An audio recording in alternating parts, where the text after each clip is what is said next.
Welcome back to Voss Graham's Rants, uh, number 4 video. Today I'm going to share with you what occurred that created such a focus on leadership, in my opinion, and in my work of helping others get to that next level. And it's a story that I tell often regarding the true impact of leadership on companies and their ability to grow and prosper and uh, function at a very high level. And it dates back to when I was doing turnaround work. Now, I'd come out of the banking industry after 13 years, and I was very geared and oriented towards numbers and in financial statements and knowing what made everything tick. And I became a turnaround consultant, helping companies that were dysfunctioned in financial management and whatnot. They were having trouble. They were kind of on their last leg, and I would work with them to put them back on solid ground. And that was it was fun and exciting. It was always a challenge, and I utilized financial systems and numbers and whatnot quite often while I was doing the initial work. But I'll never forget an occasion that occurred early on in my experience of doing these turnarounds, and it was a very unique situation where I had two companies, one in South Louisiana, one in East Texas or East Central Texas. Now, what was interesting about them is it looked like their issues and problems had been like cookie cuttered out. They were the same problems, the same markets, the same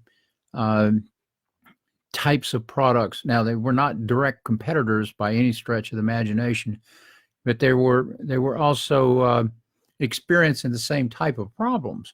And both of the owners had all of their net worth tied up into their companies, and they were struggling. The companies were in dire straits. They would have failed shortly, probably within the next year or 2 years in each situation. Yet I'll never forget this, because I went in and I did all my due diligence, discovered what was going on, and implemented basically the same program for both companies. Now, I wasn't being lazy. It was just that they both, with the one system, fit both companies. So don't hold that against me for giving them the same process. However, what was interesting and what caused me to lose some sleep was the fact that one company recovered quickly and really started grabbing traction and growing, and they stabilized. We had to control the growth because they had no capital at that point, but we had to get the growth machine going, and we were able to do that, and it was a success. However, looking at the other company, it stutter stepped for a while, and then it started its continued free fall into oblivion. And that caused me to lose sleep. I mean, I tossed and turned. I tried to figure out what did I miss? What was going on? What was wrong? And that's my style. I take responsibility for a lot of the solutions that I offer to clients, because I want them to get a return on their investments. So got to digging into it, and then one day, it's sort of like the blinding light of the obvious, whoa, right in my face, it said, "Voss, the difference in the two people was not the companies, the balance sheet, the product lines, or anything of that nature. It was the two leaders. They were on opposite ends of a spectrum relative to leadership skills. One was totally aware that they were the captain of the ship. They had to make it happen, and he was very straightforward. He said, Voss, I got great people. I've got great customers. I've got really good products. And all this occurred on my watch. What do I need to do to make it happen? And, to get this company back on ground, take care of everybody, my customers, my people. I've got great people, like I said. And he was focused on solving the problem.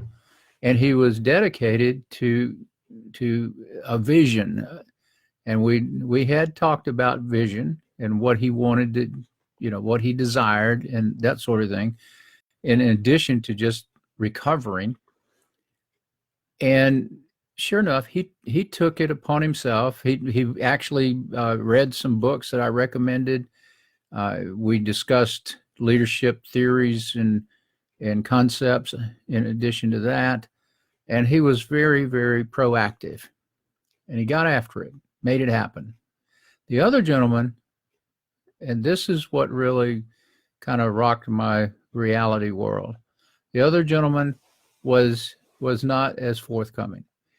And he was looking for a wizard to solve his problem.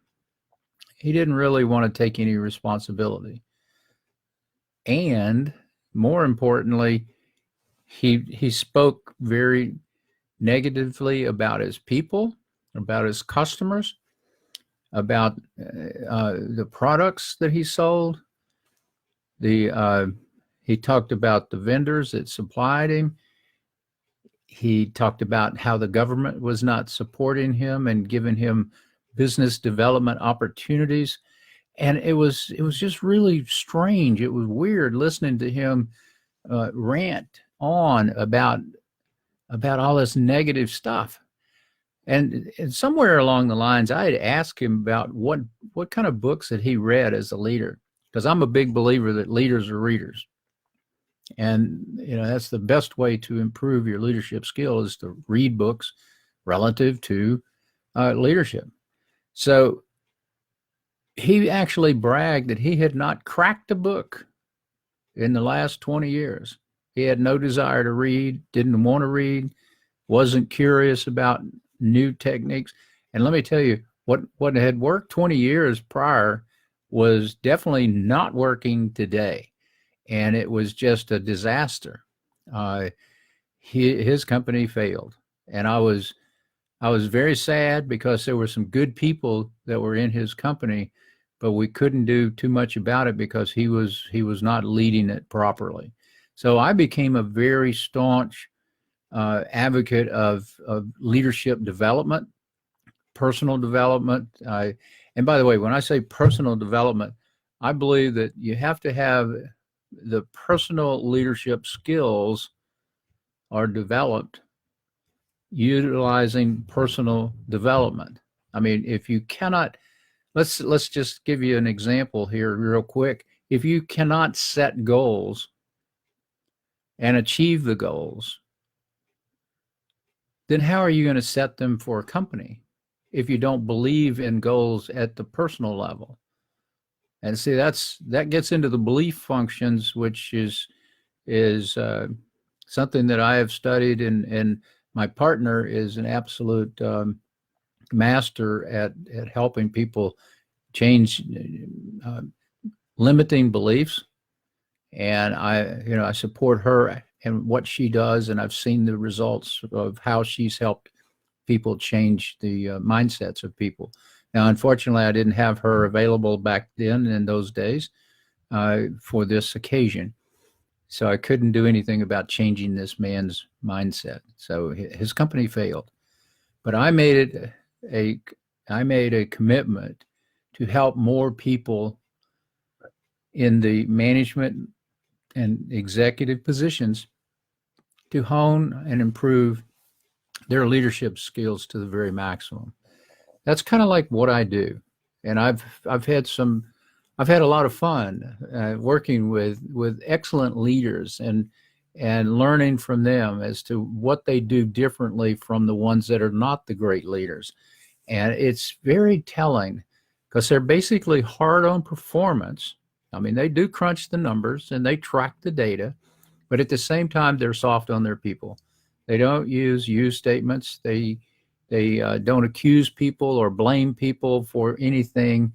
They are always taking a uh, a we approach. They have high self-esteem, so they're not offended. They don't get mad. They don't get angry. They basically work with their people to have win-win-wins. And I believe in win-win-win. Now, that's 3 wins instead of the usual 2 that you hear in negotiations. But I believe the individual leader wins by just improving themselves. Their staff wins, and their clients and customers win because they're taken such good care of because of what I call the trickle-down theory. A great leader will influence the rest of the team in a very positive way. It trickles down. Their leadership style, their demeanor, their calmness in crisis situations takes hold and then allows the rest of the team to perform at very high levels. And failure is not taken as a really negative. I mean, failure can be expensive, that's for sure. Yet it's not something to blame the person on. One of the best leaders I ever worked with was out of Detroit, Michigan, and he was outstanding. And I remember that one of his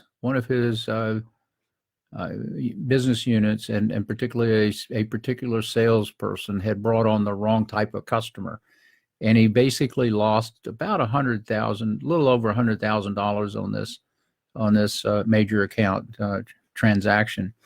And the guy offered his resignation, and the CEO looked at him and said, "Why would I want to let you go after you've learned probably your greatest lesson in life? I believe that you can outperform everyone here in the future now since you have gained that experience. You know what it's like." So what happened is this gentleman did take off, and he became like one of the superstars of the sales team because the CEO had expressed optimism and had not come down on him with anger and blame and hostility. He came to him and said, "Hey, you learned something. Now do something with it and let's earn that money back." And you just chalk it up as a learning experience. And that's a critical issue. That's a critical factor in successful companies is fear has left the building. There's a lot of organizations that I've entered into that fear runs rampant, and people are afraid to do things. Therefore, a lot of decisions and actions, proactive actions, are not executed because of this. So I'm sorry, I'm getting off track, but it is a leadership function, and leadership is the key. And I want to stress to you that if you want to learn more about leadership, you can always leave a comment. Maybe we could get on the horn and talk, or get on a Skype call, Zoom, GoToMeeting, whatever, and have a chat about what you could do. Anyway, I'm not selling anything here. I'm just saying if you have a strong desire to take action, you're welcome to contact me. So with that in mind, this is Voss Graham. As you probably heard in the first 3 videos, I have over 50 years of business experience now. I've been a successful entrepreneur for over 36 years, and I'm looking forward to continuing to work and to actually have fun doing what I do, working with people to help them get to that next level. And when they're executives, I help not only them, but I help their company get to that next level too. And I enjoy working and helping companies grow. I really believe that growth and organic growth is much more powerful. It takes a lot of effort, which is good. Effort increases self-esteem when you're successful. So these are little subtle tips that I'm giving you here about self-esteem and how important it is, as well as focusing on leadership development. And there's a lot of things that go into that.